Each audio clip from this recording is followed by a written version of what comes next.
Philippines. Hello, Davao. First time ko mag-travel without my parents. So, mami ko nanonood ka na, mag-scroll ka na bago magsimula yung video.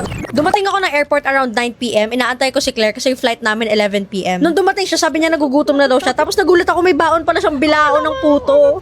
Bibigay pa ako dito. Blessing ni Mayor. Siyempre, nung boarding na influencer mode kami, di ba? Lakad-lakad kami, tapos babalik kami sa cellphone, tapos lalakad ulit kami. Pero hindi nga, feel na feel talaga namin na independent na kami kasi this is both our first times traveling without our parents. The flight was super chill kahit may padating na bagyo. We got there in like 2 hours. Kahit red eye yung flight namin, hindi kami makatulog because of how excited we were. Nakita namin to giant electric fan and I don't know why, pero tawang-tawa kami. Sabi niya, pag naka-5 daw ba yun, hahanginin daw ba siya? She's got away.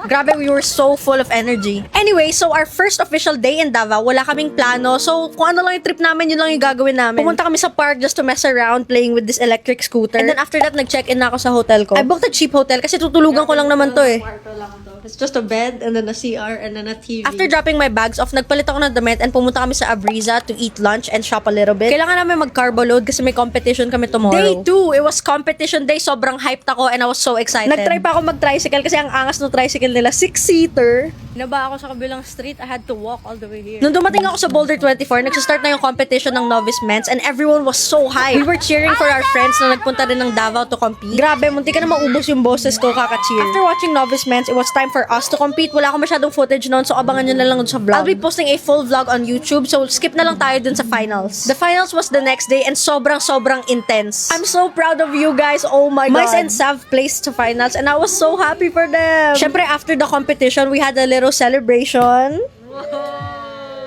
Syempre, hindi mawawala. Ito talaga yung point ng outing, di ba? The beach. After the competition, yung mga climbing friends namin sumama rin sa beach. Bumibili ako ng pasalubong. Sobrang traffic. So, nakipagbato-bato-pics ako kay kuya. Grabe, ang lakas ng trip ko. The flight back was kind of scary kasi sobra yung turbulence. Mag-isa lang ako. Yung padating na bagyo kanina, nandito na siya ngayon. Pero okay lang. Sulit naman yung binayad ko kasi 2 beses ba naman lumanding yung aeroplano. At this time, nare-realize ko na the trip is over. Like, oh my God, namimiss ko na kagad yung moment. Yung parang balik realidad ka na naman. Pero grabe, I had so much fun in Davao to a point na nagkasakit ako the next day after getting here. This is the end of the vlog. Thank you guys so much for watching. If you want more mini vlogs, let me know. Mwah!